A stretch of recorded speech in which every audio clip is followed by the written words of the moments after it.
Третото Евангелие, како што веќе реков на минатите седмици, се чита за богатите и каква е разликата во идентитетот кој човек го прима преку богатството и го прима или го прима преку Господа. Нема да се задржам на толкување на самата содржина, зашто е јасна и прејасна. На некој човек нивата му родила многу, немал каде да ги смести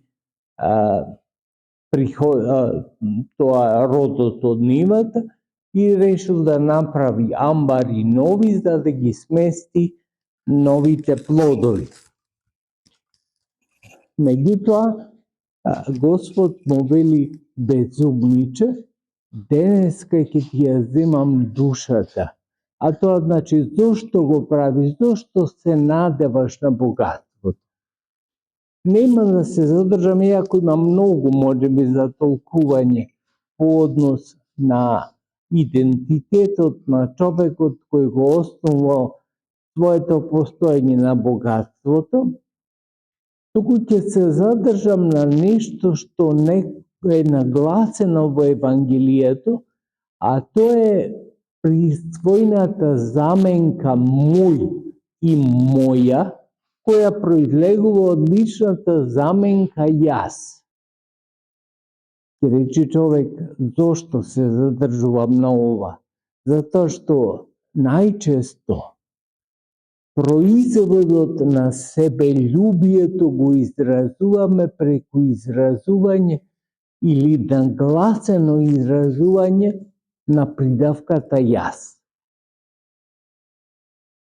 Се поставуваме често пати во центарот на светот, во центарот на случувањата и дека ние сме најважни, дека светот постои само заради нас. Не сваќаме, не добиваме представа дека ние сме дел од целината, а целината се сите заедно. Ние сакаме да ја замениме целината со јас. И затоа го употребуваме толку често пати јас, па јас, велиме, а од неа, од личната заменка јас, произлегува мој или мое. Овај безумен човек на кого нивата му родила многу, колку пати во еден краток текст на Евангелието употребува мој, па мој, па мој. Нивата моја, амбарите мои, душата моја, значи како да е се негово. Тоа е во суштина некој предизвик голем кој го носи богатството, кое сака да создаде и не сака, туку и создава лажна независност кај луѓето. Дека тие се најважните. Човек богат не се осврнува лево или десно, тој мисли дека се постигнал во животот. Токму на тоа се осврнува и ова евангелска перикопа, меѓу другото. Значи, се осврнува и на тоа дека идентитетот не смееме да го поставуваме на нешто што е минливо. А тоа е богатството. Колку да ни да нешто трајно. Кој од нас донел богатство во овој свет и кој ќе го однесе богатството од овој свет? Голи доаѓаме. Во некои други услови голи си заминувале во некои религии. Токму заради ова, за да се покаже, ние ги облекуваме нашите покојници, за да покажеме дека очекуваме нешто ново ќе се случи после смртта. Значи, не е исто смртта како при раѓањето, туку е премин во нов начин на живот. Затоа си заминуваме облечени, ама само толку. Што носиме друго во другиот свет каде што заминуваме? Тоа во суштина пренагласувањето на себе си е најголемата пречка да имаме остварување со ближниот и со Бога истовремено. Затоа што немаме избираме друг начин на постоење, а тоа е начин на постоење кој во суштина е основан на нешто што е лажно, нешто што во суштина е минливо, подобро речено. И ние во тој начин на постоење само можеме да загубиме. Како што загубил и овој безумник во Евангелието кој денес го прочитавме. Се ќе направи, се мисли во овој свет човек дека може да основа идентитет на тоа, ама вечерта Господ може да му земи душата. И тогаш што добива? Тоа е важно секогаш да го имаме предвид и да го знаеме, дека идентитетот наш треба на Господа кој е вечен да го поставуваме, а не на нешто што е минливо. Па макар и тоа да изгледа како нешто величествено и трајно, а тоа е богатството. Кој учел англиски јазик знае и до денеска дека нема ти во англискиот јазик, туку има вие. Зошто ќе рече човек? Затоа што тоа покажува кога англиканите биле православни уште, ја разбирале теологијата како денес православните што ја разбираме. А тоа значи нема ти, односно нема јас без ти. Затоа и кога велиме ти, секогаш велиме вие на англиски.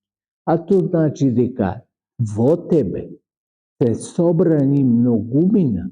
Ти не си сам. Истото важи и за јас. Во јас и во ти не е собран само еден, туку собрани се многумина. Ние носиме многумина во себе. Ќе рече човек како? Како? Затоа што даваме место на другите во себе.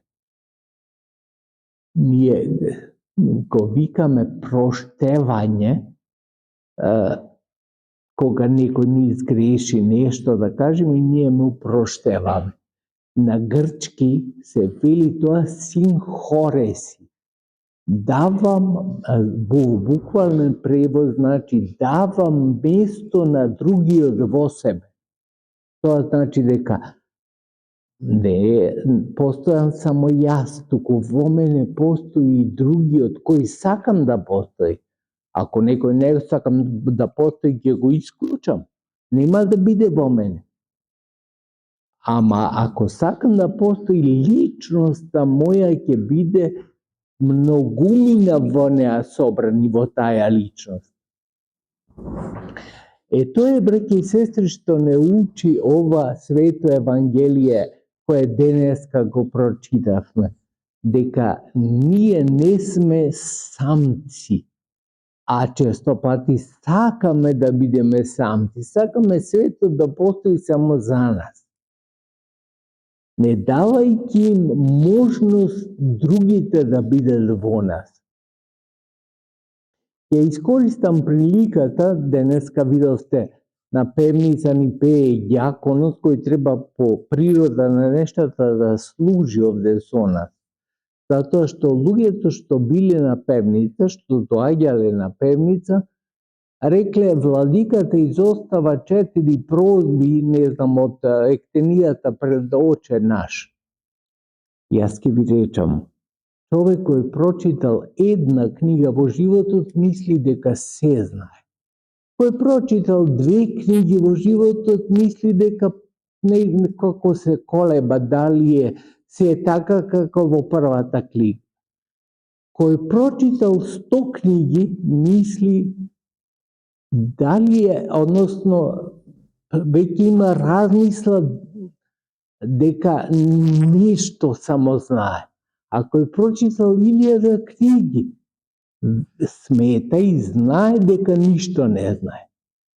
Тоа не е моја иновација, тоа многу пред мене го кажале луѓето, дури сега знам дека ништо не знам. Ова го кажувам во друг аспект. Ревноста на христијаните најсилна е тогаш кога прочитале една книга или кога слушнале нешто. Ама таја ревност е лажна. Таја ревност не е тоа, треба да се испита многу работи. Нашата црква има постоење од 21 век. Во тој 21 век богослужбата или богослужењето се развивало. Во првиот век не се немало ни химни вака како што пееме на литургија, велеле само Господи помилуј, Господи помилуј. И не во првиот, до кој до 4 век некаде додека се јавила слобода во црквата и се развивало пеењето. Понатаму оваа литургија која денес ја служиме не е порано од 13-14 век. Што значи дека одредени прозби во оваа литургија, што ја имаме сега, се надодавале или се одземале. Во првите векови секој епископ имал своја литургија, односно приносот бил скоро идентичен. Сите принесувале твоите, ама имало различни псалми, различни пенија во литургискиот принос.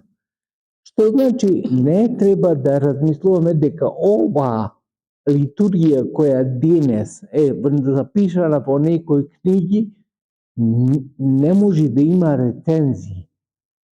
Први кои почна да прават рецензии се во Елатската црква, уште неколку десетини години наназад, затоа што веројатно стигнаа порано, ги има прототипите на богослужбените книги и може да видат дека кога е молитва, кога е вметната во литургијата, која молитва кога е излезена, кои просби кога се вметнати, што значи тие први уште пред неколку десетици години ги отфрлиле овие неколку прозби, 8 мислам дека се прозби, пред молитвата Оче наш.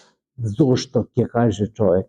Затоа што се повторуваат 3 пати во текот на литургијата.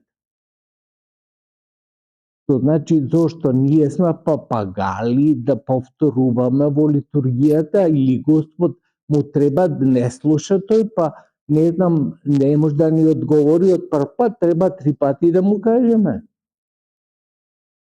Како се внесени, зошто се внесени, останува науката да го разјаснува тоа и до некаде го разјаснува.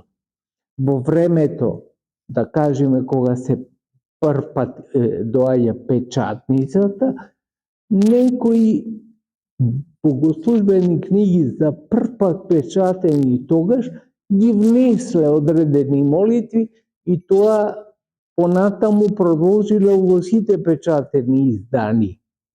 Меѓутоа, црквата секогаш, да знаете, има поеднач многу пати можеме Бога да го молиме, ама би било несериозно да му велиме ти Господи, не ме слушна првиот пат, дај да ти кажам уште еднаш. Уште 2 пати ја ти кажам поднос на овие прозби кои се пред молитвата Оче наш. Затоа одредени литургичари пред неколку десетици години ги отфрлиле тие.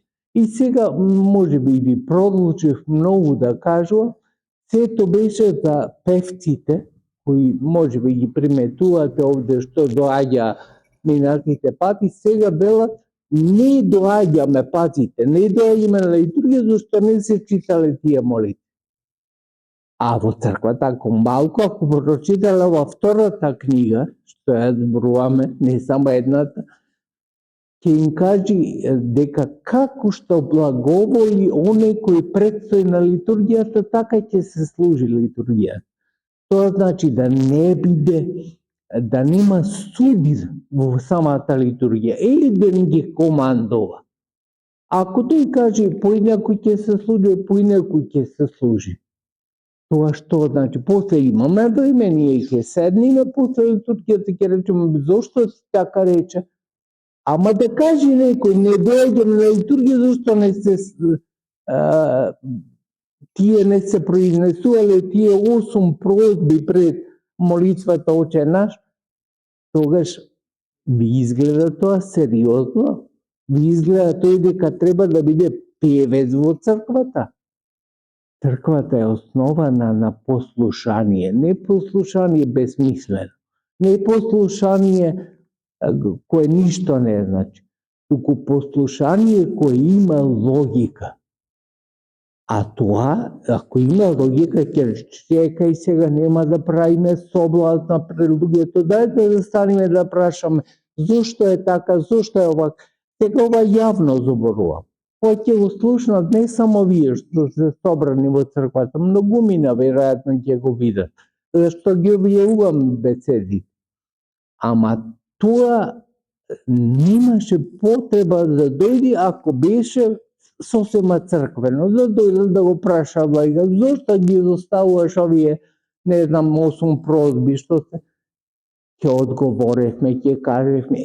Не само тоа, ако го запазеа црковниот поредок, дека како што благословува предстоителот, така треба да служат. Тогаш така и ќе беше. Но, за жал, велам ревност, а понекогаш не велам тоа дека не е од ревност. Од ревност, само постои лажна ревност. Не велам дека треба на, како да кажам, на одредени недостатоци кои може да ги правиме сите ние. И јас грешниот сигурно можам да имам, ама на друг начин се решава.